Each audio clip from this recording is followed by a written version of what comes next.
जय हिंद दोस्तों, मैं ओम प्रकाश लोधी अजय साहू ऑनलाइन क्लासेस में आप सभी का स्वागत करता हूं। साइंस के दो इंपॉर्टेंट सेक्शन हैं, फिजिक्स और केमिस्ट्री। उन दोनों के बारे में मैं आपको पढ़ाने जा रहा हूं।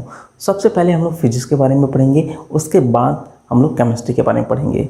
इसको पढ़ाने से पहले मैं उम्मीद करता हूँ दोस्तों कि आपको 9th और 10th की जो साइंस सब्जेक्ट है वो आपको कुछ ना कुछ आती होगी। आप जानते होंगे कि बल किसको बोला जाता है, द्रव्यमान किसको कहा जाता है, जल का आणविक सूत्र क्या है, वाटर का, या CO2 किसको कहा जाता है। तो ये सब बेसिक चीज़ें आपको पता होगी।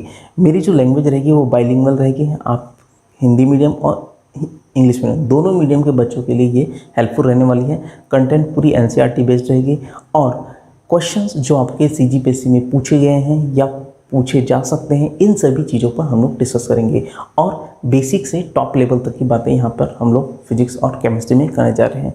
तो सबसे पहले हम लोग पढ़ते हैं फिजिक्स के बारे में, और फिजिक्स का जो सबसे पहला टॉपिक है वो है मात्रक एवं मापन। तो आइए बढ़ते हैं मात्रक एवं मापन के बारे में। आखिर मात्रक किसको कहा जाता है, मापन किसको कहा जाता है। तो इसको पढ़ने से पहले मैं आपको एक डेफिनेशन बताता हूँ भौतिक राशि की। आखिर भौतिक राशि किसको कहा जाता है, इसके बारे में हम लोग पढ़ेंगे।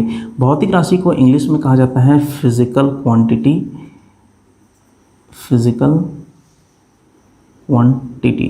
तो भौतिक राशि किसको कहा जाता है, वह राशि जिसका मान या जिसका मापन हम लोग यथार्थता पूर्वक ज्ञात कर सकते हैं। वह राशि जिसका मापन हम लोग यथार्थता पूर्वक ज्ञात कर सकते हैं उसे क्या कहा जाता है, फिजिकल क्वांटिटी या भौतिक राशि। इंग्लिश में अगर कहा जाए तो वह क्वांटिटी जिसका मेजरमेंट हम लोग एक्यूरेटली कर सकते हैं। जैसे कि अगर मैं बात करता हूँ इस पेन की इस सिरे से इस सिरे के बीच की एक भौतिक राशि है जिसको क्या कहा जाता है, लंबाई कहा जाता है। तो इस पिंड की एक भौतिक राशि है लंबाई। इसका मापन अगर करेंगे तो हम लोग देखेंगे कि यहाँ से यहाँ की आखिर दूरी कितनी है। मान लेते हैं यहाँ से यहाँ की दूरी जैसे कि है, ये पेन है, ये बिंदु A है, ये बिंदु B है। यहाँ से यहाँ की दूरी कितना है, 20 सेंटीमीटर है। तो यहाँ पर हम लोग इस भौतिक राशि का, इस पेन की जो भौतिक राशि है लंबाई, उसका हम लोग मापन यथार्थता पूर्वक कर पाएँ। कितना सेंटीमीटर है, वो है 20 सेंटीमीटर। तो इसी को कहा जाता है भौतिक राशि। जैसे इसका एक दूसरा भौतिक राशि है वो है इसका द्रव्यमान। अगर मैं बोलूँ कि बताइए कितनी भारी है, तो मैं बोलूँगा कि ये कितनी है, 100 ग्राम है। अगर इसके द्रव्यमान की बात करूँ तो ये कितना है, 100 ग्राम।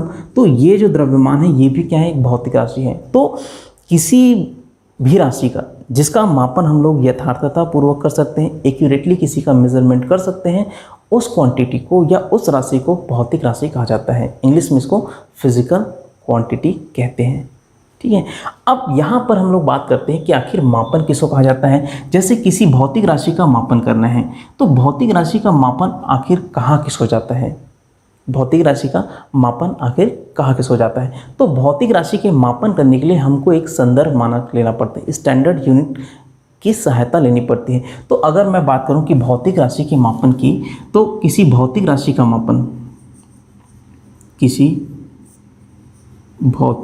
मापन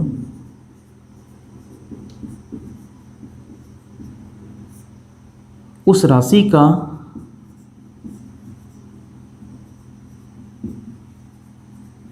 किसी संदर्भ मानक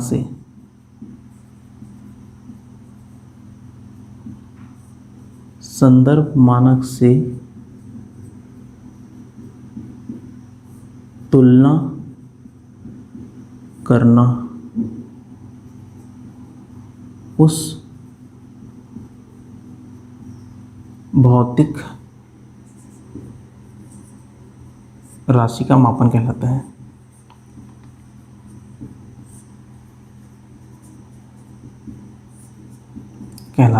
तो अगर मैं बात करूं कि आखिर किसी भौतिक राशि का मापन किसको कहा जाता है, तो किसी भी भौतिक राशि का मापन जो होती है उस राशि, मतलब जैसे कि यहाँ पे मैंने बात की कि इस पेन की लंबाई, तो लंबाई क्या है, इस पेन की एक भौतिक राशि है। तो इस भौतिक राशि का किसी संदर्भ मानक, ये जो संदर्भ मानक होती है ना, इसी को हम लोग बोलते हैं मात्रक।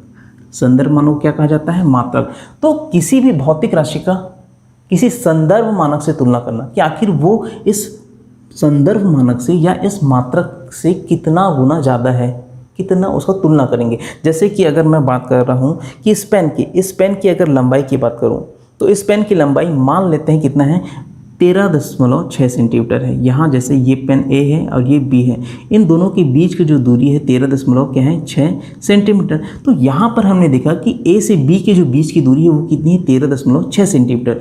तो यहाँ पे देखो ये जो सेंटीमीटर है ना, इसको कहा जाता है संदर्भ मानक। इसको क्या कहा जाता है, संदर्भ मानक, या इसी को कहते हैं हम लोग मात्रक। तो किसी मात्रक, जैसे कि यहाँ पे सेंटीमीटर एक मात्रक है, इस सेंटीमीटर का आखिर कितना गुना है, ये ए सी बी की लंबाई वो है आपकी 13.6 सेंटीमीटर। मतलब 1 सेंटीमीटर का ये कितना गुना है, 13.6 गुना है।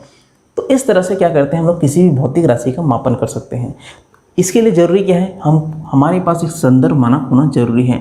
उसी संदर्भ मानक से हम लोग उस राशि का तुलना करेंगे और देखेंगे कि वो जो राशि है उस संदर्भ मानक का कितना गुना है। तो कितना गुना है, तो जिसका हम लोग गुना करेंगे, जैसे कि यहाँ पे सेंटीमीटर है, हो सकता है ये 15 मीटर हो। तो अगर मान लो किन्हीं दो बिंदुओं के बीच की दूरी 15 मीटर है, तो वहाँ पर उन दोनों बिंदुओं के बीच की दूरी को हम लोग इस संदर्भ मानक मीटर से तुलना कर रहे हैं कि आखिर वो 1 मीटर का कितना गुना है। तो ये जो रहेगा संदर्भ मानक हो जाएगा और ये उसकी क्वांटिटी हो जाएगी कि आखिर वो कितना गुना है।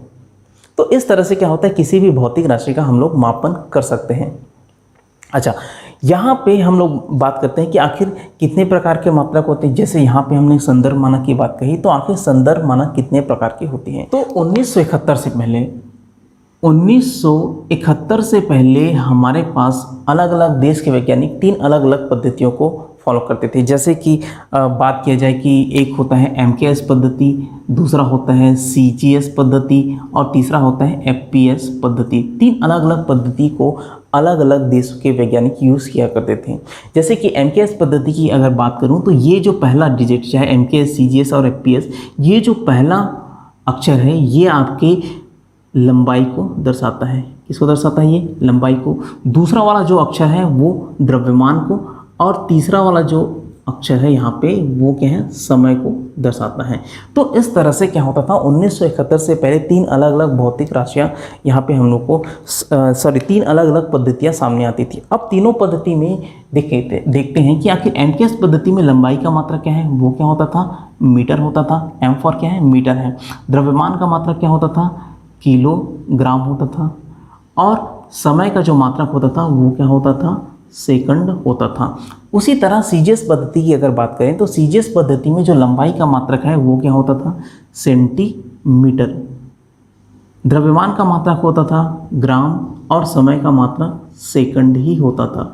अगर FPS पद्धति की बात करूं तो यहाँ पे लंबाई का मात्रक होता था फुट, द्रव्यमान का मात्रक होता था पाउंड और समय का मात्रक होता था सेकंड। तो इस तरह से हमने 3 अलग अलग पद्धतियां जानी 1971 से पहले। 1971 से पहले 3 अलग अलग पद्धतियां थी, MKS पद्धति, CGS पद्धति और FPS पद्धति। FPS पद्धति को ब्रिटिश पद्धति भी कहा जाता है, ये चीज़ आप लोग ध्यान दीजिए। इसको कहा जाता है ब्रिटिश पद्धति। और ये जो CGS पद्धति है इसको हम लोग दार्शनिक पद्धति कहते हैं। दार्शनिक पद्धति क्यों कहते हैं कि ये जो पद्धति में हम लोग मान लिखते हैं सेंटीमीटर, ग्राम, सेकंड, ये सभी क्या है 10 से घात के रूप में दर्शाए जाते हैं। तो इसको बोलते हैं दार्शनिक पद्धति भी कहते हैं। तो ये चीज़ें आप लोग ध्यान रखिए।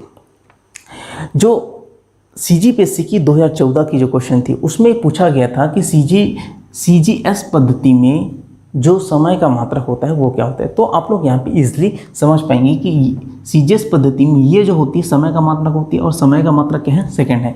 तो ये CGPSC के 2014 के क्वेश्चन में पूछा गया था। और क्वेश्चन ये भी पूछ सकता है कि बताइए कि FPS पद्धति को और क्या कहा जाता है, तो उसको और क्या कहा जाता है, ब्रिटिश पद्धति कहा जाता है।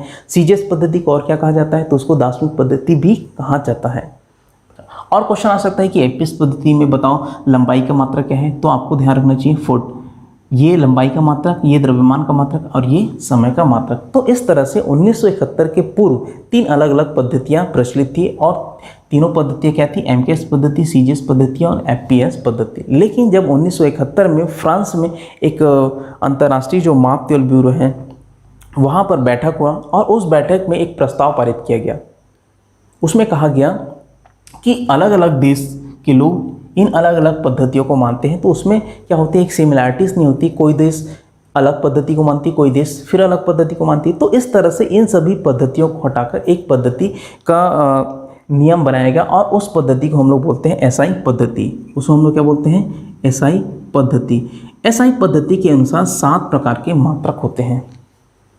एसआई पद्धति में आपके 7 मात्रक होते हैं। उन सभी मात्रकों को मैं यहाँ पे लिखने जा रहा हूँ। तो एसआई पद्धति के अनुसार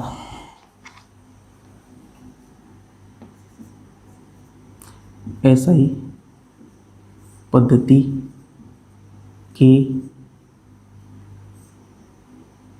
मूल मात्रक तो अगर यहाँ पर लिखूँ, ये है हम लोग का भौतिक राशि या मूल राशि इसको कहा जाता है। मूल राशि, इसका मात्रक, और यहाँ पर हम लोग इसका संकेत बताएंगे क्या क्या होती है। तो जैसे अगर मैं बात करता हूँ कि पहली मूल राशि है वो है लंबाई। तो लंबाई एक मूल राशि है। इसका मात्रक हम लोग जानते हैं क्या होता है? मीटर होता है। और इसका जो संकेत होता है वो स्मॉल m से दर्शाते हैं। ये चीज़ आप लोग ध्यान रखिए। ये क्वेश्चन भी आ सकते हैं कि लंबाई का जो संकेत होता है वो किससे दर्शाया जाता है? कैपिटल M, स्मॉल m, या दोनों से, या दोनों नहीं से। तो यहाँ पे क्या आएगा? स्मॉल m आएगा। दूसरी बात अगर करते हैं दूसरी मूल राशि की, वो है द्रव्यमान। तो द्रव्यमान का जो मात्रक होता है वो क्या होता है? किलोग्राम होता है। और यहाँ पर इसका संकेत हम लोग स्मॉल k और स्मॉल g से दर्शाते हैं। कंबाइन रहेगा, kg, किलोग्राम से दर्शाते हैं। तीसरा जो भौतिक राशि है वो होता है समय का जो मात्रक होता है वो सेकंड होता है। और इसको हम लोग स्मॉल s से दर्शाते हैं। किसे दर्शाते हैं? इसको स्मॉल s से दर्शाते हैं। इसके बाद जो चौथी भौतिक राशि है वो है ऊष्मागतिक ताप।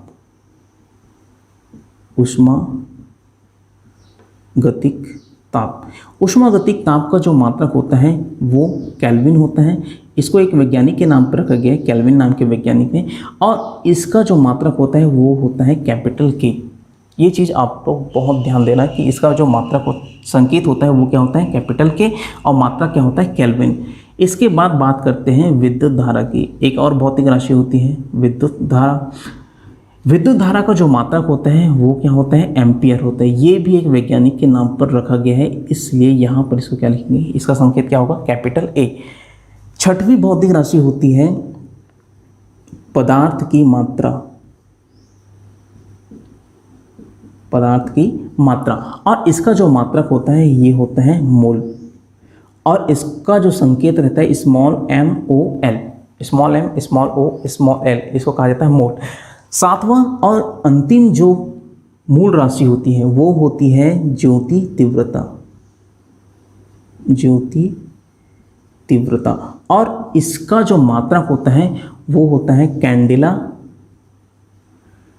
कैंडेला, और इसको हम लोग स्मॉल c और स्मॉल d से दर्शाते हैं। तो इस तरह से 1971 में जो नियम पारित हुआ उसमें कहा गया कि 7 प्रकार की मूल राशियां होती हैं।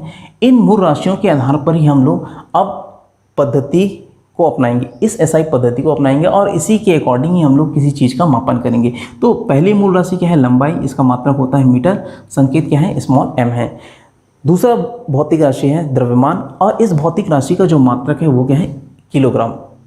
जैसे थोड़ी देर पहले मैंने आपको बताया था कि इस पेन का द्रव्यमान कितना है? 100 ग्राम है। तो यहाँ पर जो ग्राम है वो क्या है? मात्रक है। किसका मात्रक है? द्रव्यमान का मात्रक है। हालांकि यहाँ पर ये एसआई मात्रक में द्रव्यमान का जो मात्रक होता है किलोग्राम नहीं होता, ये सीजीएस पद्धति में मात्रक होता है। सीजीएस पद्धति में ये जो द्रव्यमान का मात्रक है वो है ग्राम।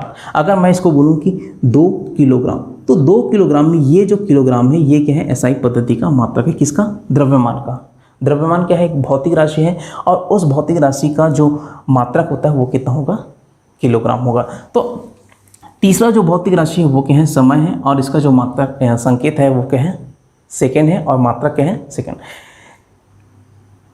तीसरा जो भौतिक राशि है उसका जो मात्रक है वो क्या है? सेकेंड है, और इसका संकेत क्या है? S है, स्मॉल s।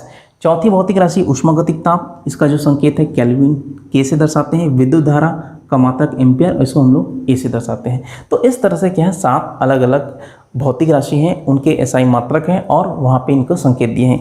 यहाँ पे एक क्वेश्चन है कि ये जो कैपिटल K है और ये कैपिटल A है, इसको हम लोग स्मॉल में क्यों नहीं लिखें? जब भी किसी भी भौतिक राशि का अगर मात्रक किसी वैज्ञानिक के नाम पर रखा जाता है तो उसका संकेत हमेशा कैपिटल लेटर से दर्शाते हैं। ये चीज़ आप लोग ध्यान रखिए।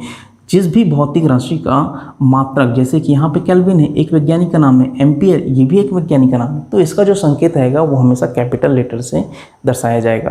तो ये चीज़ें आपको ध्यान रखनी पड़ेगी। अच्छा, दो पूरक मूल मात्रक भी यहाँ पर फिजिक्स में एसआई पद्धति के अनुसार दर्शाए गए हैं। जैसे कि यहाँ पे बात करूँ दो पूरक मूल मात्रक की, तो जो दो पूरक मूल मात्रक हैं वो कौन कौन सी है? एक है हम लोग का समतल कोण, समतल कोण, इसका जो मात्रक है वो है रेडियन, और इसको हम लोग दर्शाते किससे हैं? Small R small A small D से, RAD रेड। और दूसरी जो पूरक मूल मात्रक है वो है आपकी घन कोण, घन कोण इसको कहा जाता है। इसका जो मात्रक होता है वो होता है स्टे रेडियन, और इसको हम लोग स्मॉल आर स्मॉल एस और स्मॉल आर से दर्शाते हैं। तो इस प्रकार से एसआई पद्धति के अनुसार 7 मूल मात्रक होते हैं या 7 मूल राशियाँ होती हैं, और ये उनके 7 मूल मात्रक हैं। 2 पूरक मूल मात्रक भी होती हैं, रेडियन और स्टेरेडियन। तो इस तरह से हमने एसआई पद्धति के अनुसार 7 भौतिक राशि और उनके मूल मात्रक तथा 2 पूरक जो मूल मात्रक है रेडियन और स्टेरेडियन, इसके बारे में पढ़ा। तो ये चीज़ें आपको ध्यान रखनी पड़ेगी, और यहाँ पर इसे जो संकेत है वो भी आपको ध्यान रखना पड़ेगा कि आखिर केल्विन का जो संकेत है वो क्या होता है? कैपिटल के। क्यों? क्योंकि ये वैज्ञानिक के नाम पर रखा गया है। एम्पियर में भी इसका संकेत क्या होगा? कैपिटल ए रहेगा। ठीक है। तो इस तरह से 1971 के बाद, ये 1971 के पहले हैं, 1971 के पहले यहाँ पर 3 अलग अलग पद्धतियाँ फॉलो की जाती थी, MKS, CGS और APS। और 1971 के बाद, ये 1971 की जो सभा होती कहाँ हुई थी? फ्रांस में हुई थी। फ्रांस में ये सब सम्मेलन हुआ था, और इस सम्मेलन में एक प्रस्ताव पारित किया गया और एक नियम बना दिया गया जिसको हम लोग एसआई पद्धति के रूप में जानते हैं। और इस एसआई पद्धति के अनुसार 7 मूल मात्रक होते हैं और 2 पूरक मूल मात्रक होते हैं। और यही जो पद्धति एसआई पद्धति वो अब पूरे विश्व में प्रचलित है। अब ये जो पद्धति है इसको अब अपनाया नहीं जाता। अब जो पद्धति हम लोग अपनाते हैं वो कौन सा पद्धति होता है? एसआई पद्धति होती है। अब इसके बाद अगर बात करते हैं कि जैसे ये तो हो गई हम लोग की मूल भौतिक राशियाँ या मूल मात्रक, जैसे कि ये मूल राशियाँ हैं और ये मूल मात्रक हैं। भौतिक जो राशि होती है वो 2 प्रकार की होती है। भौतिक राशि कितने प्रकार की होती है? 2 प्रकार की होती है भौतिक राशि। तो भौतिक राशि 2 प्रकार की होती है। एक होता है आप लोग का मूल राशियाँ, मूल राशियाँ, और दूसरा जो होता है आपका व्युत्पन्न राशियाँ, व्युत्पन्न राशियाँ होती। तो 2 प्रकार की राशि हम लोग फिजिक्स में पढ़ते हैं। पहला है मूल राशियाँ और दूसरी है व्युत्पन्न राशियाँ। मूल राशियों के बारे में अभी आपने पढ़ा, 7 प्रकार की मूल राशियाँ और 2 पूरक मूल राशियाँ होती हैं। मूल राशि कौन कौन सी? लंबाई, द्रव्यमान, समय, ऊष्मागतिक ताप, विद्युत धारा, पदार्थ की मात्रा, ज्योति तीव्रता। 2 पूरक मूल मात्रक जो होती है समतल कोण और घन कोण। समतल कोण का रेडियन होता है मात्रक और घन कोण का स्टेरेडियन होता है मात्रक। तो इस तरह से हमने मूल मात्रकों के बारे में या मूल राशियों के बारे में पढ़ा।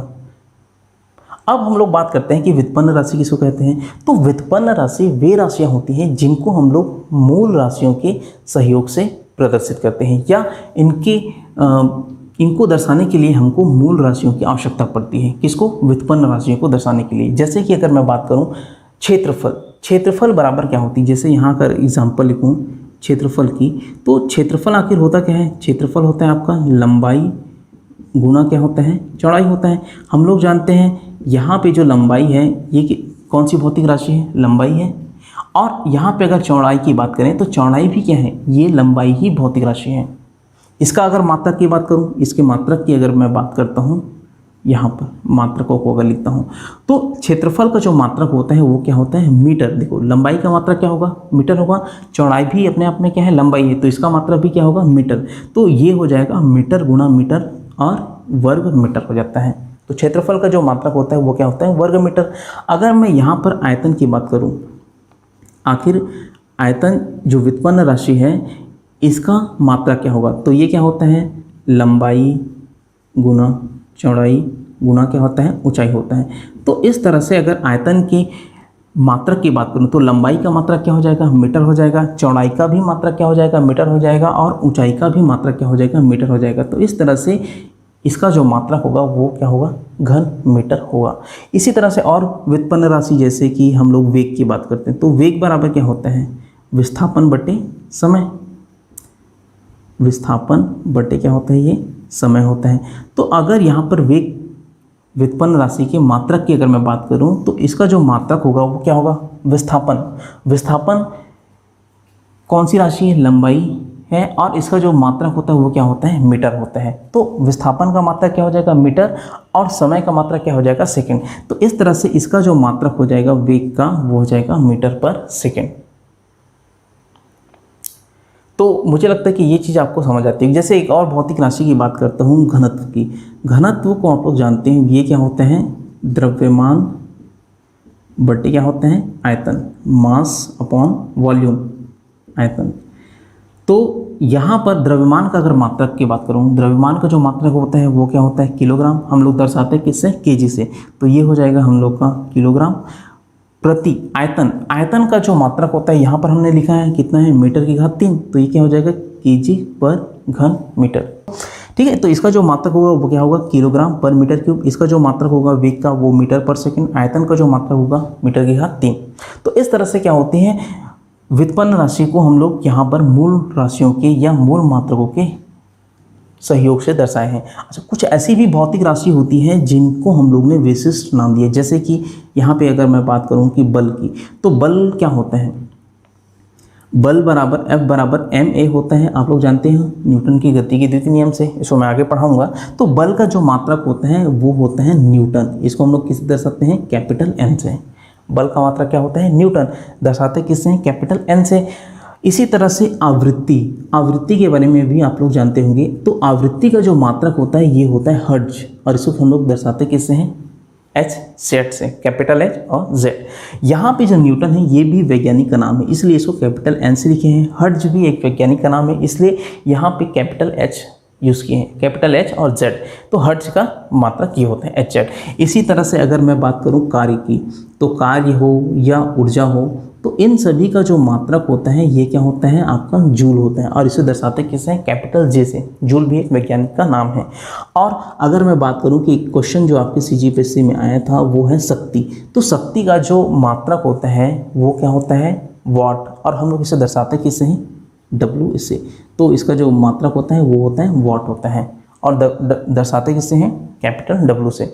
तो इस तरह से कुछ व्युत्पन्न राशि होती है जिसको हम लोग मूल मात्रकों के आधार पर दर्शाते हैं, या मूल मात्रकों के रूप में उसका हम लोग यहाँ पे मात्रक लिखते हैं। जैसे कि यहाँ पे क्षेत्रफल है, क्षेत्रफल क्या हो जाएगा, मीटर गुणा मीटर। तो लंबाई मूल राशि का जो मात्रक होता है मीटर, उसका 2 बार यूज़ हुआ है, इसलिए क्या होगा, ये व्युत्पन्न राशि होगा। मूल राशि और व्युत्पन्न राशि में अंतर ये होता है कि मूल राशियों को, ये हम लोग की मूल राशि है, इनको किसी और रूप में दर्शाना नहीं पड़ता, लेकिन व्युत्पन्न राशि हमेशा मूल राशियों के आधार पर या उनके सहयोग से ही दर्शाया जा सकता है। तो इस तरह से यहाँ पर 2 भौतिक राशि, एक मूल राशियाँ और दूसरा व्युत्पन्न राशि, ये चीज़ें हमने यहाँ पे पढ़ी हैं। अब यहाँ पे जैसे कि अगर मैं एक आध और भौतिक राशि की बात करता हूँ जो कि बहुत इंपॉर्टेंट है, संवेग। संवेग को आप लोग को ध्यान रखना है। संवेग का जो SI मात्रक होता है वो होता है आपका किलोग्राम मीटर पर सेकंड। ये मैं दूसरे चैप्टर में पढ़ाऊंगा कि आखिर संवेग किसको कहा जाता है। आप इतना ध्यान रखिए कि संवेग का जो मात्रक है वो क्या होता है, किलोग्राम मीटर पर सेकंड होता है। अब इसके बाद हम लोग अलग अलग, जैसे कि भौतिक राशि हैं, लंबाई है, उसका मात्रक क्या होता है, मीटर। तो लंबाई के बारे में देखेंगे कि आखिर कौन कौन सी लंबाई हम लोग जानते हैं, या जो नहीं जानते हैं वो कौन कौन सी हैं, और आपके एग्जाम्स में आने वाले क्वेश्चंस जो लंबाई से रिलेटेड है वो कौन कौन सी हैं। तो यहाँ पे 10 की घात 1 को हम लोग क्या कहते हैं, डेका कहते हैं, और उसको दर्शाते हैं किससे, हम लोग DA से दर्शाते हैं। 10 की घात 2 को अगर कहा जाए तो उसको हेक्टो कहते हैं, और उसको दर्शाते किससे हैं, स्मॉल h से दर्शाते हैं। 10 की घात 3 है तो उसको हम लोग किलो से दर्शाते हैं। 10 की घात 6 है तो उसको मेगा कहते हैं, और इसको कैपिटल एम से दर्शाते हैं। 10 की घात 9 है तो उसको हम लोग कैपिटल जी गीगा से दर्शाते हैं। 10 की घात 12 है तो टेरा कैपिटल टी से। 10 की घात 15 है तो पेटा कैपिटल पी से। और 10 की घात 18 है तो एक्सा और उसको कैपिटल ई से दर्शाते हैं। उसी तरह अगर 10 की घात -1 की बात करें तो उसको हम लोग लिखते हैं डी से लिखते हैं और उसको दर्शाते कैसे हैं, स्मॉल डी से। 10 की घात -2 है उसको हम लोग सेंटी से दर्शाते हैं। 10 की घात -3 को मिली से। 10 की घात -6 को माइक्रो से दर्शाते किससे हैं, म्यू से। मिली को स्मॉल एम से। नैनो को स्मॉल एन से। 10 की घात -9 को क्या कहते हैं, नैनो कहते हैं और उसे दर्शाते किससे हैं, स्मॉल एन से। 10 की घात -12 की अगर बात करें तो उसको हम लोग पीको से दर्शाते हैं और स्मॉल पी से लिखते हैं। 10 की घात -15 है तो उसको हम लोग फेम्टो कहते हैं और स्मॉल एम से दर्शाते हैं, एफ से। और 10 की घात -18 है तो उसको एटो कहा जाता है और स्मॉल ई से दर्शाया जाता है। तो इस तरह से अलग अलग 10 की घात के मानों का यहाँ पे हम लोग ने जिक्र किया और जाना कि आखिर हेक्टो किसको कहा जाता है, किलो किसको कहा जाता है, मेगा किसको कहा जाता है। जैसे कि अगर मैं आपको एग्जाम्पल की बात करूँ कि 1 सेंटीमीटर अगर मुझे लिखना है तो देखो सेंटी का मतलब क्या होता है, 10 की घात -2। यहाँ पे ये है 10 की घात -2 और ये मीटर हम लोग की भौतिक राशि है, मूल मात्रक है। तो 10 की घात -2 ये क्या हो जाएगा, मीटर हो जाएगा। तो 1 सेंटीमीटर को अगर हम लोग को मीटर में लिखना है तो हमको जानना पड़ेगा कि आखिर सेंटी को कहाँ कितना जाता है। तो सेंटी क्या होता है, 10 की घात -2 होता है। तो इस तरह से 1 सेंटीमीटर बराबर कितना होगा, 10 की घात -2 मीटर। अगर मैं बात करता हूँ कि 1 किलोमीटर का मान कितना होता है बताओ, तो 1 किलोमीटर क्या होगा, किलो का मतलब कितना होता है, 10 की घात 3 होता है और यही हो जाएगा मीटर हो जाएगा। अच्छा, अगर मैं बात करूं कि 1 मेगावाट की बात करता हूं, 1 मेगावाट, तो 1 मेगावाट 2 मेगावाट ऐसे आपने सुना होगा। तो 1 मेगावाट का मतलब क्या होता है, मेगा का मतलब क्या होता है, 10 की घात 6। तो ये हो जाएगा 10 की घात 6 और यहाँ पर जो भौतिक राशि का मात्रक है वो क्या है, वाट है। अगर मैं बात करूं कि नैनो सेकेंड, 1 नैनो सेकेंड की बात करता हूँ, वो 1 NS, तो 1 नैनो सेकंड का बात करता हूँ तो देखो नैनो का मतलब क्या होता है, नैनो का मतलब है ये 10 की घात -9, तो 10 की घात -9 सेकंड है ना। तो इस तरह से क्या होती है अलग अलग चीज़ों को, जैसे सेंटीमीटर को अगर लिखना है तो 10 की घात -2 लगाना पड़ेगा और मीटर, किलो को लिखना है तो 10 की घात 3 लगाना पड़ेगा, मेगा को 10 की घात 6, नैनो को 10 की घात 9। तो इस तरह से ये सभी चीज़ें आपको याद होनी पड़ेगी। क्वेश्चन में आप लोग को कई बार दिया रहेगा कि 1 मिलीमीटर है, तो 1 मिलीमीटर है तो उसको हम लोग को मीटर में कैसे चेंज करेंगे, तो ये क्या होता है, मिली का मान 10 की घात -3 और ये हो जाएगा मीटर। तो इस तरह से हमको ध्यान में रखना पड़ेगा कि आखिर डेका का मतलब क्या होता है, हेक्टो का मतलब क्या होता है, किलो का मतलब क्या होता है, मेगा का मतलब क्या होता है। तो कुछ चीज़ें जो मैं आपको यहाँ पे बता रहा हूँ, आपको फेम्टो को याद रखना पड़ेगा।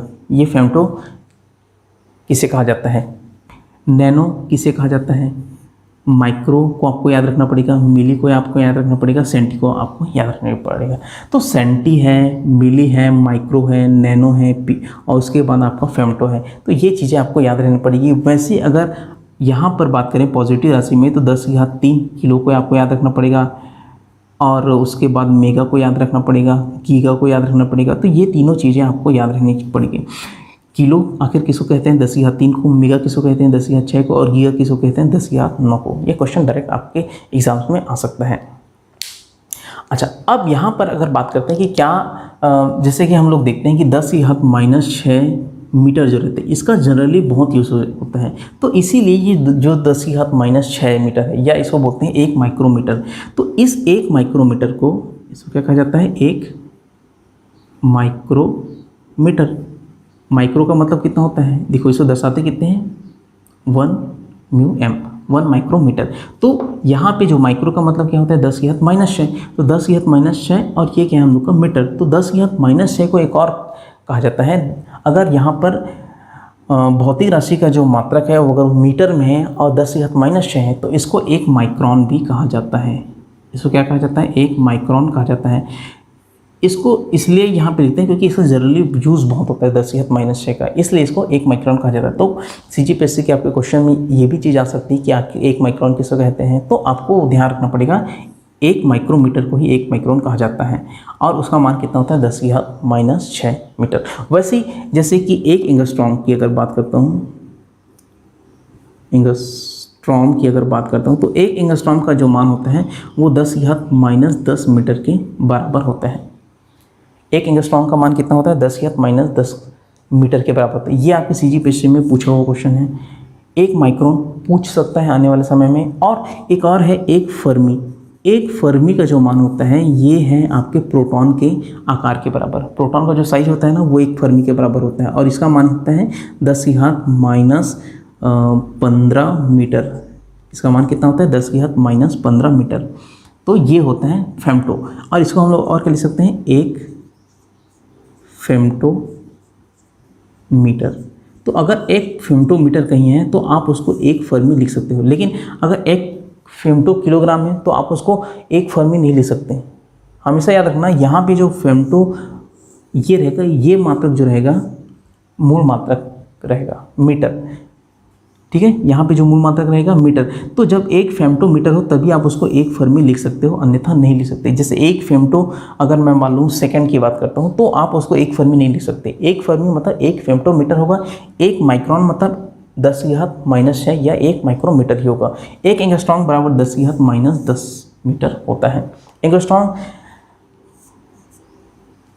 को जनरली हम लोग किसी तरंग दैर्ध्य की अगर लंबाई याद करनी है तब हम लोग वहाँ पे एंगस्ट्रॉम के यूज़ करते हैं। 1 एंगस्ट्रॉम, 2 एंगस्ट्रॉम, 3 एंगस्ट्रॉम। जैसे कि दृश्य प्रकाश का जो रेंज होता है वो कितना होता है 4000 एंगस्ट्रॉम से 7000 एंगस्ट्रॉम होते हैं। तो ये जो बता रहा है एंगस्ट्रॉम, ये क्या है, तरंग दैर्ध्य का मान है। तरंग दैर्ध्य का मान क्या होता है, दृश्य प्रकाश के लिए 4000 एंगस्ट्रॉम से 7000 एंगस्ट्रॉम होती है। तो इस तरह से एंगस्ट्रॉम का जो मात्रक होता है वो किसका मात्रक होता है, ये आपके प्रकाश की जो तरंग दैर्ध्य होती है उसका मात्रक होता है। तो इस तरह से हमने देखा यहाँ पर कि 10⁻1 किसको कहा जाता है, 10⁻2 किसको कहा जाता है। तो इन सभी राशियों को आपको चीज़ें याद रखनी पड़ेगी और यहाँ पर इसका संकेत भी आपको ध्यान में रखना पड़ेगा। तो इस तरह से, और ये जो तीनों चीज़ें ये बहुत ज़्यादा इंपॉर्टेंट हैं कि एक माइक्रोन आखिर किसको कहा जाता है, वो एक माइक्रोमीटर को कहा जाता है। एक फर्मी किसको कहा जाता है, वो एक फेम्टो को कहा जाता है, फेम्टोमीटर को कहा जाता है। एक एंगस्ट्रॉम की अगर बात करते हैं तो वो 10⁻⁻10 मीटर के बराबर होती है। तो इस तरह से यहाँ पर चीज़ें हम लोग को समझ आती हैं। अब इसके बाद हम लोग जो बात करने जा रहे हैं वो है लंबाई को लेकर। तो पढ़ते हैं यहाँ पे लंबाई के बारे में। जैसे कि अगर मैं लंबाई के कुछ मात्रकों के बात करूँ तो आप उसको भली भांति पहले से ही जानते हैं। जैसे कि ये लंबाई है, तो लंबाई जिसको इंग्लिश में कहा जाता है लेंथ कहा जाता है। तो अगर इस लेंथ के बारे में बात करूं तो इस लेंथ के कुछ मापने के तरीके हैं जिसको आप लोग जानते हैं। जैसे कि अगर मैं बोलूं कि 1 मीटर किसको कहा जाता है, 1 मिलीमीटर को आप लोग जानते होंगे, 1 सेंटीमीटर को आप लोग जानते होंगे, 1 मीटर को आप लोग जानते होंगे, 1 किलोमीटर को आप लोग जानते होंगे। वैसी ये तो छोटी राशि है। अगर मैं बहुत बड़ी राशियों की बात करूँ तो 1 खगोलीय मात्रक होती है, 1 प्रकाश वर्ष होती है और 1 वार्षिक होती है। ये बहुत सारी मात्रक है। जैसे कि 1 खगोलीय मात्रक की अगर मैं बात करता हूँ, यहाँ पे 1 खगोलीय मात्रक की, तो 1 खगोलीय मात्रक, ये आपके CGPSC में पूछा गया क्वेश्चन है कि आखिर 1 खगोलीय मात्रक किसको कहा जाता है। तो 1 खगोलीय मात्रक जो होती है सूर्य और पृथ्वी के बीच की जो औसत दूरी होती है उसको हम लोग 1 खगोलीय मात्रक कहते हैं। इसको इंग्लिश में क्या बोलते हैं, एस्ट्रोनॉमिकल यूनिट, एस्ट्रोनॉमिकल यूनिट कहा जाता है इसको इंग्लिश में। और इसको दर्शाते किससे हैं, 1 खगोलीय मात्रक को हम लोग AU से दर्शाते हैं। तो जो 1 AU होते हैं, 1 खगोलीय मात्रक, वो आपकी किसके बराबर होती है, 1.46 गुणा 10⁻11 मीटर। ये डिजिट आपको एज इट इज़ याद रखना पड़ेगा कि आखिर 1 खगोलीय मात्रक किसको कहा जाता है। वैसे एक और लंबाई की मात्रक होती है, वो क्या है आपकी प्रकाश वर्ष। 1 प्रकाश वर्ष, तो 1 प्रकाश वर्ष की अगर बात करें तो 1 प्रकाश वर्ष होता है सूर्य के द्वारा निर्वात में 1 वर्ष में चली गई दूरी को हम लोग क्या बोलते हैं, प्रकाश वर्ष। यहाँ पे आपको कन्फ्यूज़न हो सकता है, अगर यहाँ पे वर्ष लिखा है तो आप लोग ये सोचोगे कि ये समय का मात्रक है, लेकिन नहीं होता। वर्ष के सामने अगर प्रकाश लिखा है तो समझ जाना वो प्रकाश वर्ष जो होगी किसकी मात्रक होगी, लंबाई की मात्रक होगी। और 1 प्रकाश वर्ष का जो, इसको हम लोग बोलते हैं 1 लाइट ईयर, 1 लाइट ईयर बोलते हैं। तो ये जो 1 लाइट ईयर का जो मान होता है, 1 लाइट ईयर का जो मान होता है वो होता है 9.4 गुणा 10⁻15 मीटर होता है। ये भी आपकी CGPSC में पूछा गया क्वेश्चन है, बहुत इंपॉर्टेंट है ये भी। आपको 1 खगोलीय मात्रक का मान याद रखना पड़ेगा, 1.46 गुणा 10⁻11 मीटर। आपको 1 प्रकाश वर्ष का मात्रक का मान आप लोग को याद रखना पड़ेगा कि वो आखिर कितना होता है। तो वो होता है आपका 9.4 गुणा 10⁻15। इसी तरह एक और भौतिक राशि है, एक और मात्रक है लंबाई की, वो है 1 पार्सेक। ये दूरी की सबसे बड़ी मात्रक है। अभी तक ज्ञात जो मात्रक है दूरी का, उसमें सबसे बड़ा जो मात्रक है वो क्या है, 1 पार्सेक है। और 1 पार्सेक का मान कितना आता है, इसको देखो, इसको लिखते हैं 1 पार्सेक। इसका जो फुल फॉर्म की अगर बात करूं तो ये होता है पैरालैक्टिक, और सेक का मतलब होता है सेकंड। तो पैरालैक्टिक सेकंड इसका फुल फॉर्म होता है 1 पार्सेक का। और 1 पार्सेक का जो मान होता है, 1 पार्सेक का जो मान होता है वो आपका होता है 3.08 गुणा 10⁻16 मीटर। ये जो है लंबाई की सबसे बड़ी मात्रक होती है। यहाँ पे मैं इसको लिख देता हूँ, लंबाई का सबसे बड़ा मात्रक आपका 1 पार्सेक होता है। अच्छा, इसी तरह अगर आपको मैं बोलूं कि 1 मील भी क्या है, एक लंबाई का मात्रक है। 1 मील बराबर कितना होता है, 1.6 किलोमीटर के आसपास ये होता है, 1.6 किलोमीटर के आसपास होता है। तो इस तरह से लंबाई की कुछ मात्रक है, जैसे कि यहाँ पे मिलीमीटर, सेंटीमीटर, 1 मीटर, 1 किलोमीटर, 1 मील, 1 खगोलीय मात्रक, 1 प्रकाश वर्ष। ये चीज़ें आप, ये तीनों चीज़ है ना, 1 खगोलीय मात्रक, 1 प्रकाश वर्ष और 1 पार्सेक, ये तीनों चीज़ आपको याद रखनी पड़ेगी। उसी तरह से 1 माइक्रोन भी क्या है, इसकी मात्रक है 1 माइक्रोन। तो 1 माइक्रोन, थोड़ी देर पहले मैंने आपको बताया था, 1 माइक्रोन किसके बराबर होता है, 1 माइक्रोमीटर के बराबर होता है। और 1 माइक्रोमीटर का मान कितना होता है, माइक्रो का मतलब होता है 10⁻⁻6 और ये होता है मीटर। तो 1 माइक्रोन भी क्या है, लंबाई का एक मात्रक है। तो यहाँ पे आपको समझ आएगा कि आखिर लंबाई में कौन कौन से इंपॉर्टेंट क्वेश्चंस हैं जो आपकी CGPSC में आ सकते हैं या पूछे गए हैं। तो ये आपको 1 प्रकाश वर्ष पूछा गया है और 1 पार्सेक आपको पूछने के बहुत संभावना है। ठीक है, तो इस तरह से आपको ये चीज़ें याद रखनी पड़ेगी कि आखिर 1 पार्सेक का मान कितना होता है, वो कितना होता है 3.08 गुणा 10⁻16। अब ये कोटि को याद रखना, 10 कितना है 16, 1 पार्सेक 10⁻16। 1 प्रकाश वर्ष की अगर बात करें तो 10⁻15 और 1 खगोलीय मात्रक की बात करें तो 10⁻11 होता है। 1 खगोलीय मात्रक से बड़ा क्या होता है, 1 प्रकाश वर्ष होता है। और 1 प्रकाश वर्ष से भी बड़ा जो राशि होता है लंबाई का, वो होता है आपका 1 पार्सेक होता है। तो इस तरह से क्या होती है, लंबाई के कुछ मान हैं या मात्रक है, वो चीज़ मैंने आपको यहाँ पे बताई है। अब इसके बाद हम लोग बात करते हैं द्रव्यमान की। अगर मैं यहाँ पर द्रव्यमान की बात करूँ कि द्रव्यमान में आखिर कुछ मात्रक हैं जो हमको जानने चाहिए और जो आपके CGPSC के लिए बहुत इंपॉर्टेंट है। अगर मैं यहाँ पर द्रव्यमान की बात करूँ, तो बहुत सारे मात्रक आप लोग जानते हैं, जैसे कि अगर मैं बात करूँ ग्राम की, तो ग्राम के बारे में आप लोग जानते हो, किलोग्राम के बारे में आप लोग जानते हो, किलोग्राम। उसके बाद मैं अगर बात करता हूँ क्विंटल की, तो 1 क्विंटल की अगर बात करूँ तो 1 क्विंटल में कितना किलोग्राम होता है, 100 किलोग्राम, 100 किलोग्राम होता है। 1 टन की अगर बात करूँ, ये हो गया 1 क्विंटल। 1 टन की अगर बात करता हूँ तो वो कितना होता है आपका 1000 किलोग्राम होता है। 1 क्विंटल बराबर कितना होता है 100 किलोग्राम और 1 टन बराबर कितना होता है 1000 किलोग्राम। इसी को आप मीट्रिक टन भी बोल सकते हैं। 1 टन को मीट्रिक टन भी कहा जाता है। तो 1 टन बोलो चाहे 1 मीट्रिक टन बोलो, दोनों का मतलब एक ही होता है और वो कितना होता है 1000 किलोग्राम। अच्छा, 1 तोला की अगर बात करते हैं, आप लोग सुनते हो ना 1 तोला, 2 तोला, 3 तोला ऐसा करके, तो 1 तोला का मान जो होता है वो होता है आप लोग का 10 ग्राम होता है। 1 तोला का मतलब कितना होता है 10 ग्राम होता है। उसी तरह अगर मैं, ये तो हो गई द्रव्यमान की बड़ी मात्रा। अगर मैं द्रव्यमान की बहुत छोटी मात्रा की बात करूं तो वो होता है आपका एक परमाणुविक द्रव्यमान। एक परमाणु द्रव्यमान मात्रक। तो एक परमाणु द्रव्यमान मात्रक, इसको हम लोग दर्शाते किससे हैं, AMU से। एक AMU या इसको सिंपल U से भी दर्शाते हैं। तो परमाणु द्रव्यमान जो मात्रक होती है, इसको इंग्लिश में क्या कहा जाता है, atomic mass unit. Atomic mass unit. तो इस एक एटॉमिक मास यूनिट या एक AMU का मान कितना होता है, तो वो होता है आप लोग का 1.67 गुणा 10⁻⁻27 किलोग्राम। होती क्या है दोस्तों, जैसे कि हम लोग को इलेक्ट्रॉन का, प्रोटॉन का या परमाणुओं का, नाभिक का, उसका अगर हम लोग को द्रव्यमान निकालना है तो उसके लिए किलोग्राम या ग्राम या टन या मीट्रिक टन, ये सभी क्या है बहुत बड़ी राशि हो जाती है। उसको दर्शाने के लिए हम लोग को बहुत छोटी छोटी राशियों की जरूरत पड़ती है। तो उसके लिए हम लोग ने एक AMU मात्रक का निर्माण किया। और एक AMU कितना होता है, 1.67 गुणा 10 की घात -27 किलोग्राम होता है। ये लगभग होता है आपके प्रोटॉन के द्रव्यमान के बराबर। ये किसके बराबर होता है, प्रोटॉन के द्रव्यमान के लगभग बराबर होता है। अगर मैं बात करूं कि इलेक्ट्रॉन के द्रव्यमान की, तो वो होता है आप लोग का 9.1 गुणा 10 की घात -31 किलोग्राम। और अगर मैं प्रोटॉन के द्रव्यमान की बात करूं तो वो होता है 1.67 गुणा 10 की घात -28 किलोग्राम, -27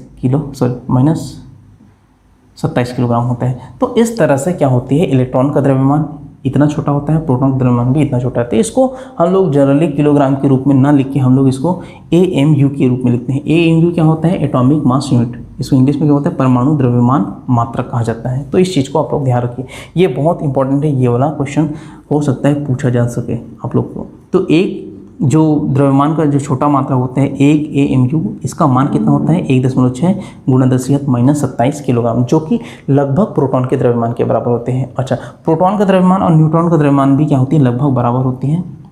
अगर यहाँ पे द्रव्यमान की बात करूँ, न्यूट्रॉन की, प्रोटॉन का द्रव्यमान और न्यूट्रॉन का द्रव्यमान लगभग क्या होता है, बराबर होता है। और वो कितना होता है, 1.67 गुणा 10 की घात -27 किलोग्राम। और परमाणु द्रव्यमान की बात करें तो वो कितना होता है, 1.67 गुणा 10 की घात -27 किलोग्राम होता है। अब यहाँ पर बात करते हैं तीसरे भौतिक राशि जो है समय, उसके बारे में चर्चा करते हैं। तो जो समय है उसे कुछ मात्रकों के बारे में आप लोग को बताता हूँ। जैसे कि आप लोग जानते हो, बहुत सारी चीज़ों को आप लोग जानते हैं। जैसे अगर यहाँ पे बात करूँ मैं समय की, तो समय एक भौतिक राशि है जिसका मात्रक होता है, जैसे कि सेकंड आप लोग जानते होंगे, सेकंड, और मिनट आप लोग जानते होंगे, मिनट भी इसकी भौतिक राशि है, और घंटा एक भौतिक राशि है। और अगर मैं बोलूँ कि सप्ताह भी किसकी राशि है, तो वो क्या होगी, समय की राशि है, समय का मात्रक है सप्ताह। महीना भी समय का मात्रक है। उसके बाद वर्ष भी समय का क्या है, मात्रक है। लेकिन अगर मैं एक प्रकाश वर्ष की बात करूँ तो एक प्रकाश वर्ष किसका मात्रक है, तो वो आपका लंबाई का मात्रक है। लेकिन अगर मैं सिर्फ वर्ष की बात करूं, 1 वर्ष, 2 वर्ष, 3 वर्ष, तो किसका मात्रक है, समय का मात्रक है। और जैसे एकात और राशि की बात करें तो वो क्या है, दिन है ना। एक वर्ष में कितना दिन होता है, एक वर्ष में आप लोग का 365 दिन होता है। और अगर लीप वर्ष की बात करें तो वो क्या होता है, 366 दिन होता है। इसमें लीप वर्ष में, लीप वर्ष है ना, उसमें फरवरी का जो महीना होता है 28 की बजाय 29 दिन का होता है, इसलिए वहाँ पे लीप वर्ष में 366 दिन होते हैं। लेकिन अगर एक वर्ष की नॉर्मल बात करूँ तो वो कितना होता है, 365 दिन होता है। तो इस तरह से ये क्या है, समय का मात्रक है। अब यहाँ पर हम लोग क्षेत्रफल के 1-2 मात्रक के बारे में यहाँ पे लिखते हैं, क्षेत्रफल के मात्रक के बारे में। तो जो क्षेत्रफल का मात्रक है वो होता है, जैसे 1 हेक्टेयर की बात करता हूँ, 1 हेक्टेयर का मान कितना होता है। अगर मैं एकड़ में बात करूं तो होता है आप लोग का 2.5 एकड़ के आसपास होता है, लगभग ये 2.5 है, 2.4 ऐसे कुछ होता है। तो वो होता है 1 हेक्टेयर आप लोग का 2.5 एकड़ के बराबर होता है। अच्छा, अगर मैं इसको डिसमिल में लिखूं तो ये कितना हो जाता है, 100 डिसमिल हो जाता है।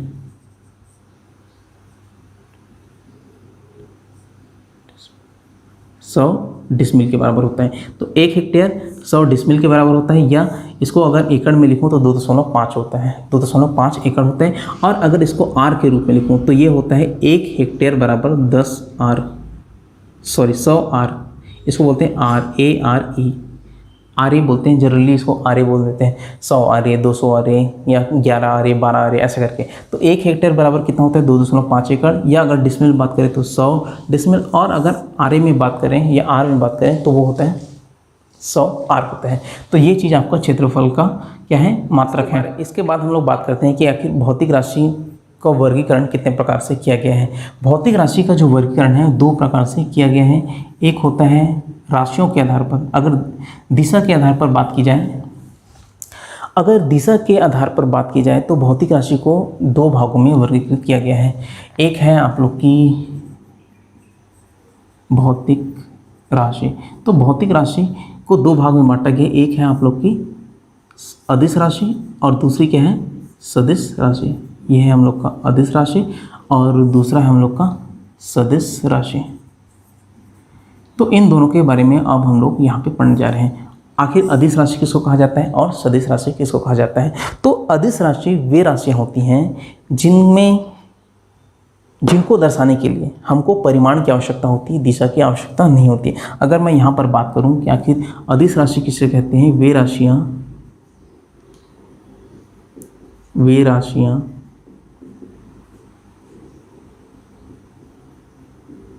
जिनको दर्शाने के लिए परिमाण की आवश्यकता होती है। सिर्फ यहाँ पर क्वांटिटी जो मैग्नीट्यूड होती है उसकी आवश्यकता होती है, परिमाण की आवश्यकता होती है, दिशा की नहीं।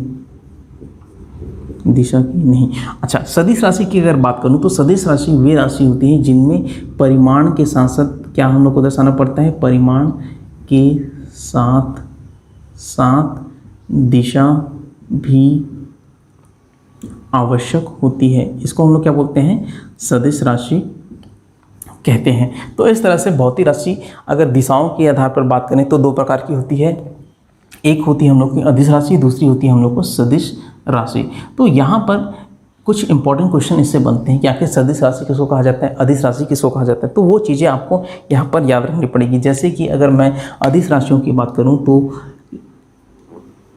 दूरी क्या है, अदिश राशि है। द्रव्यमान क्या है, अदिश राशि है। अगर मैं बात करता हूँ कि समय की, तो समय भी क्या है, अदिश राशि है। विद्युत धारा भी कैसी राशि है, अदिश राशि है। कार्य की अगर बात करूं तो कार्य भी कैसी राशि है, अदिश राशि है। कार्य किसको कहा जाता है, ऊर्जा को ही कहा जाता है। कार्य और ऊर्जा या ऊष्मा या विद्युत ऊर्जा, चुंबकीय ऊर्जा, ये जितनी भी ऊर्जा रहती है वो सभी कैसी राशि होती है, अदिश राशियाँ होती हैं। ये चीज़ आप लोग को याद रखना। आयतन की अगर बात करता हूँ तो आयतन भी कैसी राशि है, यहाँ पर अदिश राशि है। ये क्वेश्चन आया हुआ है ये क्वेश्चन आया हुआ है आप लोग का, द्रव्यमान आखिर कौन सी राशि है बताइए। तो द्रव्यमान कौन सी राशि है, अदिश राशि है। अगर मैं बात करता हूँ यहाँ पे सदिश राशि की, तो सदिश राशि में बहुत इंपॉर्टेंट चीज़ें हम लोग को मिलती है। एक होती है विस्थापन। तो विस्थापन कौन सी राशि है, सदिश राशि है। उसके बाद वेग की बात आती है, वेग भी कौन सी राशि, सदिश राशि। त्वरण कौन सी राशि है, सदिश राशि। बल कौन सी राशि है, ये भी सदिश राशि है। उसके बाद अगर बात करते हैं यहाँ पर क्षेत्रफल की, तो क्षेत्रफल कौन सी राशि है, सदिश राशि है। आयतन की अगर बात करें तो वो कौन सी राशि होती है, अदिश राशि। लेकिन अगर क्षेत्रफल की बात करें तो ये सदिश राशि होती है। क्यों, क्योंकि यहाँ पर परिमाण के साथ साथ हम लोग को इसकी दिशा भी बतानी पड़ती है। जब आप लोग विद्युत क्षेत्र के बारे में पढ़ेंगे तो वहाँ पर ये चीज़ आपको समझ आएगी आखिर क्षेत्रफल सदिश रूप में कैसे लिखते हैं। तो उसको बोलते हैं क्षेत्रफल सदिश। तो विस्थापन, वेग, त्वरण, बल और आप लोग का आ गया संवेग। संवेग बराबर होते हैं द्रव्यमान गुणा वेग। और उसके बाद आ गया आप लोग का आवेग, बल आघूर्ण। तो ये जितनी भी यहाँ पे मैंने राशियाँ लिखी हैं वो सब कौन सी राशि है, सदिश राशि है। और ये कौन सी राशि है, अदिश राशि। और बहुत सारी अदिश राशियाँ उनको आपको कभी कभी जब या बहुत सारी सदिश राशियाँ जब आप क्वेश्चन करेंगे तो आपको वो चीज़ें समझ आती रहेंगी। तो ये जो कुछ इंपॉर्टेंट राशियाँ हैं जो सदिश राशि हैं और अदिश राशि है, उनको मैंने यहाँ पर दर्शाया है। अच्छा, सदिश राशि को एक क्वेश्चन आपके CGPSC में आया था कि सदिश राशि को आखिर निरूपित किससे करते हैं। जैसे कोई सदिश राशि है या अदिश राशि बताना है तो हम लोग कैसे बताएंगे। तो हमेशा सदिश राशि को दर्शाने के लिए अक्षर के ऊपर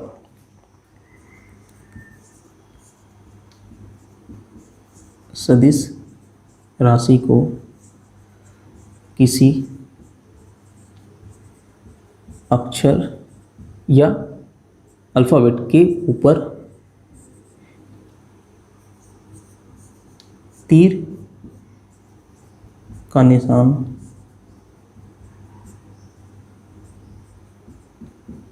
लगाकर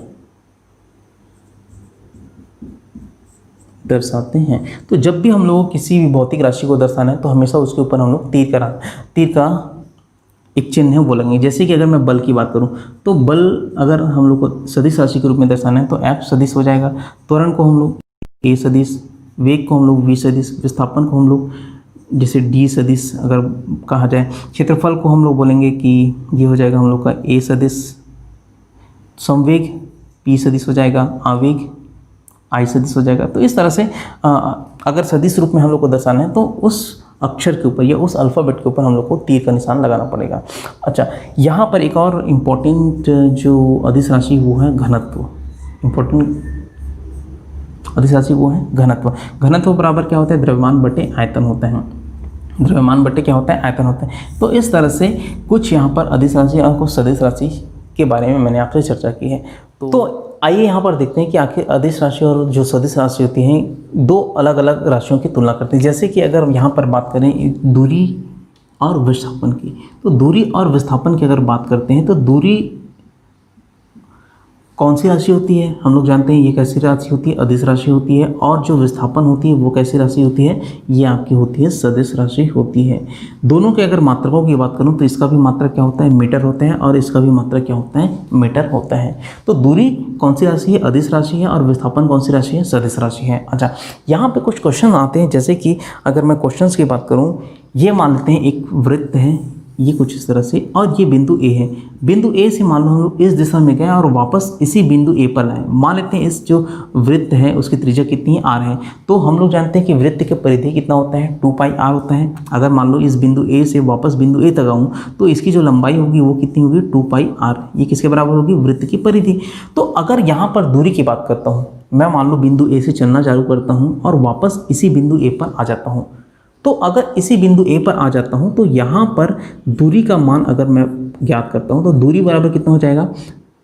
चली गई पथ की लंबाई। दूरी क्या होती है? तय की गई पथ की लंबाई को हम लोग बोलते हैं दूरी बोलते हैं। तो यहाँ से बिंदु ए से अगर इस वृत्तीय मार्ग पर चलूँ और वापस बिंदु ए पर आऊँ तो यहाँ पर जो ए का मान, जो दूरी का मान होगा वो किसके बराबर होगा? वृत्त की परिधि के बराबर होगा। लेकिन विस्थापन क्या होती है? किसी विशेष दिशा में तय की गई दूरी होती है।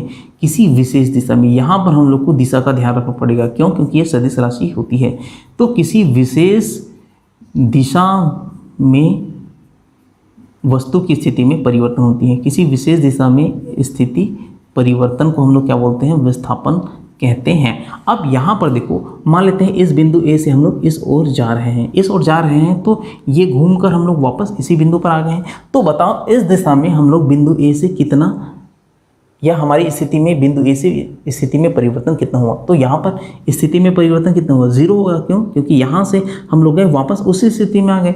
तो उसी स्थिति में अगर आ गए तो यहाँ पर जो विस्थापन का मान होगा, विस्थापन का मान होगा वो कितना होगा? 0 होगा। क्यों? क्योंकि किसी विशेष दिशा, कोई भी दिशा ले लो, चाहे इधर इधर इधर कहीं भी, हम लोग की स्थिति में परिवर्तन हुआ ही नहीं है। अगर स्थिति में परिवर्तन हुआ नहीं है तो यहाँ पर विस्थापन का मान कितना होगा? 0 होगा। और दूरी का मान कितना होगा? 2πr, वृत्त की परिधि के बराबर। अच्छा, यहाँ पे दूसरा पॉइंट अगर मैं बात करता हूँ, ये तो हम लोग हो गया पहला पॉइंट है। दूसरा पॉइंट की अगर मैं बात करूँ, दूरी हमेशा कैसी होती है? धनात्मक होती है। हमेशा क्या होती है? ये पॉजिटिव राशि होती है, ऑलवेज। और अगर मैं यहाँ पर विस्थापन की बात करूँ तो विस्थापन धनात्मक भी हो सकता है, ऋणात्मक भी हो सकता है, और शून्य भी हो सकता है। जैसे कि इस कंडीशन में किसी वृत्तीय मार्ग पर किसी बिंदु से चला और वापस उसी बिंदु पर आ गया तो वहाँ पर विस्थापन का मान कितना हुआ? 0 हुआ। अगर मैं पॉजिटिव की बात करता हूँ, जैसे कि मान लो ये बिंदु ए है, इस बिंदु ए से ये हम लोग का बिंदु बी है और ये हम लोग का बिंदु सी है। अगर मैं मान लो ए से बी की ओर जाता हूँ और ए से बी के जो विस्थापन है वो कितना है? 2 मीटर है। विस्थापन कितना है? 2 मीटर है। तो अगर मैं बी से ए चलूँ, ए से बी जाने पर हम लोग को अगर 2 मीटर विस्थापन यहाँ पे प्राप्त होता है, तो बी से ए जाने पर यहाँ पर जो विस्थापन होगा वो कितना हो जाएगा? -2 मीटर हो जाएगा। विस्थापन कितना हो जाएगा? -2 मीटर। तो इस दिशा में अगर धनात्मक लेंगे तो विपरीत दिशा में क्या लेंगे? ऋणात्मक लेंगे। या अगर इस दिशा में धनात्मक ले रहे हैं तो उसके विपरीत दिशा में ऋणात्मक लेंगे। कोई भी एक दिशा को हम लोग को धनात्मक लेना पड़ेगा और दूसरी दिशा को हम लोग को ऋणात्मक लेना पड़ेगा। तो इस तरह से विस्थापन क्या होती है? धनात्मक भी होती है और ऋणात्मक भी होती है। किसी एक विशेष दिशा में धनात्मक लेंगे तो उसकी विपरीत दिशा में क्या रहेगा? वो ऋणात्मक रहेगा। विस्थापन का मान 0 यहाँ पे देख लिया, लेकिन दूरी का मान कभी भी 0 नहीं होता। ये हमेशा पथ की लंबाई पर निर्भर करती है। तो दूसरा चीज़ ये हो गया। अब यहाँ पे जैसे इसके बाद बात करते हैं चाल और वेग की। ये तो हो गया एक दूरी और विस्थापन भौतिक राशि की। अब यहाँ पर अगर मैं चाल और वेग की बात करूँ, जैसे कि चाल और वेग में आखिर अंतर क्या होती है, तो चाल जो रहती है वो कौन सी राशि होती है, अदिश राशि होती है, और वेग जो होती है वो सदिश राशि होती है। थोड़ी देर पहले मैंने आपको बताया था। ये कौन सी राशि होती है, सदिश, और ये कौन सी राशि होती है हम लोग का, अदिश राशि, अदिश राशि होती है। चाल का अगर मात्रक की बात करूं तो मीटर क्या होता है पर सेकंड। चाल बराबर क्या होता है आप लोग का, दूरी बटे समय, दूरी बटे समय, डिस्टेंस बटे टाइम। तो इसको बोलते हैं स्पीड, बोलते हैं इंग्लिश में। तो स्पीड बराबर हो जाएगा आप लोग का डिस्टेंस अपॉन टाइम। वेग का जो मात्रक होता है इसको बोलते हैं हम लोग, वेग को बोलते हैं वेलोसिटी। वेग को क्या कहा जाता है इंग्लिश में, वेलोसिटी। तो वेलोसिटी बराबर होता है विस्थापन, या इसको इंग्लिश में कहा जाता है डिस्प्लेसमेंट, डिस्प्लेसमेंट, विस्थापन बटे समय, और समय को क्या कहा जाता है, टाइम। तो डिस्प्लेसमेंट अपॉन जो टाइम होता है उसका जो रेशियो होता है, इसको मैं यहाँ पे लिख लेता हूँ, डिस्प्लेसमेंट। तो डिस्प्लेसमेंट अपॉन जो टाइम होता है वो होता है आप लोग का वेग। वेग कौन सी राशि है, सदिश राशि है। इसका भी मात्रक क्या हो जाएगा, देखो डिस्प्लेसमेंट या विस्थापन, उसका जो मात्रक होता है मीटर होता है, और समय का मात्रक क्या होता है, सेकंड। तो इस तरह से इसका भी मात्रक हो जाएगा मीटर पर सेकंड, और चाल का भी मात्रक हो जाएगा आपका मीटर पर सेकंड। अच्छा, चाल का देखो, चूंकि हम लोग जानते हैं क्या दूरी कैसी रहती है, हमेशा धनात्मक रहती है, ऑलवेज। तो इसलिए जो चाल का मान होता है वो भी कैसे रहता है, ऑलवेज पॉजिटिव होती है।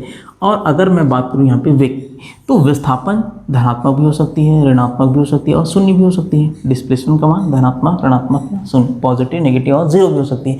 इसलिए जो वेग का मान है, वेग का मान वो भी पॉजिटिव भी हो सकती है, नेगेटिव भी हो सकती है, और जीरो भी हो सकती है। तो वेग का मान क्या हो सकता है, धनात्मक भी हो सकता है, ऋणात्मक भी हो सकता है, और जीरो भी हो सकता है। ये दोनों में खास अंतर है। अब यहाँ पर हमने पढ़ा कि आखिर मात्रक किसको कहा जाता है, मापन किसको कहते हैं, और जो भौतिक राशि है दिशा के आधार पर उनके दो वर्गीकरण किए हैं। इसलिए जो प्रीवियस ईयर है उसमें सीजीपीएससी के कौन कौन से क्वेश्चन आए हैं तो मैं आपको थोड़ा सा यहाँ पे बता देता हूँ। जैसे कि सबसे पहले क्वेश्चन एक तो था, हम लोग सीजीएस पद्धति के बारे में पढ़े थे। सीजीएस पद्धति में जो समय का मात्रक है वो क्या होता है, ये क्वेश्चन सीजीपीएससी में आपके आए हैं। उसके बाद शक्ति का जो मात्रक होता है, शक्ति का जो SI मात्रक होता है वो क्या है, वॉट होता है, जिसको मैंने आपको बताया था। तो वो जो शक्ति का मात्रक होता है वो आपके सीजीपीएससी 2000 जो व्यापम है, व्यापम की परीक्षा उसमें 2017 में आया था। और जो सीजीएस पद्धति में जो समय का मात्रक है वो आपके सीजीपीएससी के 2014 के एग्जाम्स में आया था। एक एंगस्ट्रॉन्ग के बारे में मैंने आपको बताया था। एक एंगस्ट्रॉन्ग बराबर कितना होता है, 10⁻⁻10 मीटर। तो वो भी आपके सीजीपीएससी के व्यापम की जो परीक्षा थी उसमें 2017 में ये चीज़ आई थी। एक प्रकाश वर्ष का मान कितना होता है, ये भी आपका आ चुका है, और उसका मान होता है 9.4 × 10⁻15 मीटर होता है। और उसके बाद यहाँ पर अच्छा हाँ, मैंने लंबाई की जो दो और मात्रक थी उसके बारे में बताना भूल गया, उसको आप लोग यहाँ पे देख लीजिए। लंबाई की दो और मात्रक होती है, एक होती है फैदम और दूसरी होती है नॉटिकल मीन। एक होती है फैदम और दूसरी क्या होती है, नॉटिकल मीन होती है। अगर मैं मान लो एक फैदम की बात करता हूँ, एक फैदम की बात करता हूँ, तो ये एक फैदम कहाँ यूज़ होता है, जैसे समुद्र में गहराई हम लोग को मापनी है, तो समुद्र में गहराई मापने के लिए लंबाई की जिस मात्रा का उपयोग करते हैं वो क्या होती है, फैदम होती है। ठीक है, कहाँ पे मापते हैं इसको, समुद्र की गहराई जो मापने के लिए यूज़ करते हैं उसको बोलते हैं फैदम।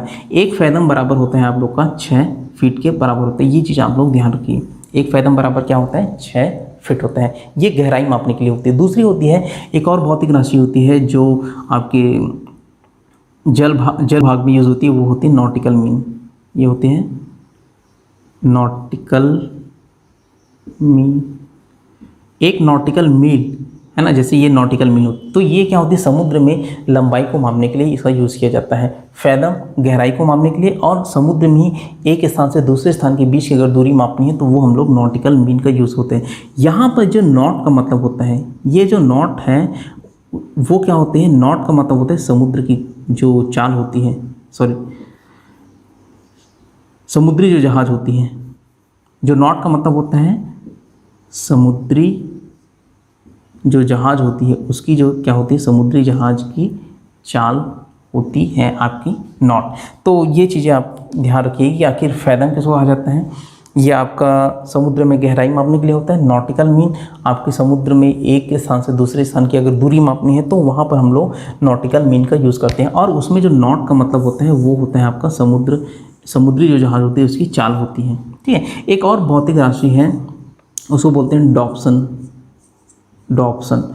ये डॉप्सन क्या होती है, ओजोन लेयर जैसे रहती है ना, ओजोन लेयर की चौड़ाई आखिर कितनी है, तो ओजोन लेयर की जो चौड़ाई है उसको मापने के लिए हम लोग डॉप्सन का यूज़ करते हैं। ये किसके लिए रहता है, ओजोन परत की चौड़ाई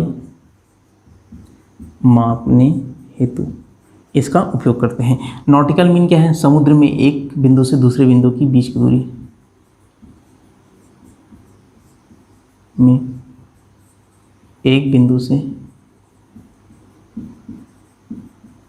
दूसरे बिंदु की दूरी और फैदम जो होती है समुद्र की गहराई के लिए यूज़ करते हैं। में जो गहराई होती है, गहराई के मापन हेतु इसका यूज़ किया जाता है। किसका, फैदम का। और एक फैदम बराबर कितना होता है, 6 फीट होता है। नॉटिकल मीन समुद्र में एक बिंदु से दूसरे बिंदु की बीच की दूरी मापने के लिए किया जाता है। नॉट का मतलब होता है समुद्री जो जहाज होती है उसकी चाल होती है। डॉप्सन जो होती है ओजोन लेयर की चौड़ाई अगर हम लोग को मापनी है, मोटाई आखिर वो कितनी मोटी है या कितनी चौड़ी है, तो उसके लिए हम लोग डॉप्सन नामक एक मात्रक का यूज़ करते हैं जो कि क्या है, लंबाई का मात्रक है। हाँ, तो थोड़ी देर पहले मैं आपको बता रहा था कि आखिर क्वेश्चन कौन कौन से आए हैं। तो पहला क्वेश्चन एक जो आया था वो CGPSC में, तो CGS पद्धति में आपको समय का मात्रक क्या होता है, सेकंड, यहाँ पर आप लोग को दिख रही होगी। और उसके बाद आया था कि शक्ति का जो मात्रक होती है, शक्ति का मात्रक क्या होता है, SI पद्धति में वॉट होती है। शक्ति का मात्रक क्या होता है, वॉट होता है। ठीक है, वॉट। इसको हम लोग दर्शाते किससे, कैपिटल W से। क्यों, क्योंकि ये वैज्ञानिक का नाम पे है, रखा गया है वॉट। इसके बाद आपका जो क्वेश्चन आया था कि एक एंगस्ट्रॉम बराबर कितना होता है, तो एक एंगस्ट्रॉम, इसको हम लोग एक के ऊपर कुछ नॉट दर्शाते हैं और 10 की घात कितना होता है, 10 हाथ माइनस 10 मीटर होता है। एक प्रकाश वर्ष क्वेश्चन आया था आप लोग का, तो एक प्रकाश वर्ष जो होती है 1 लाइट ईयर, ये आपकी होती है 9.4 गुना 10 की घात 15 मीटर के बराबर होती है। उसके बाद क्वेश्चन आपका आया था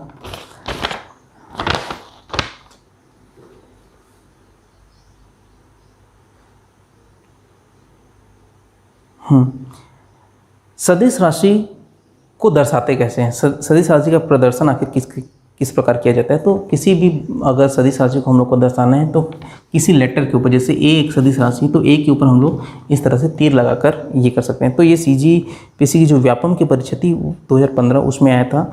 द्रव्यमान कौन सी राशि है, ये आपकी CGPSC व्यापम की 2016 और 2017 दोनों में आया था। द्रव्यमान कौन सी राशि, अदिश राशि है, सदिश राशि। तो मैंने आपको लिखाया था द्रव्यमान कौन सी राशि है, अदिश राशि है।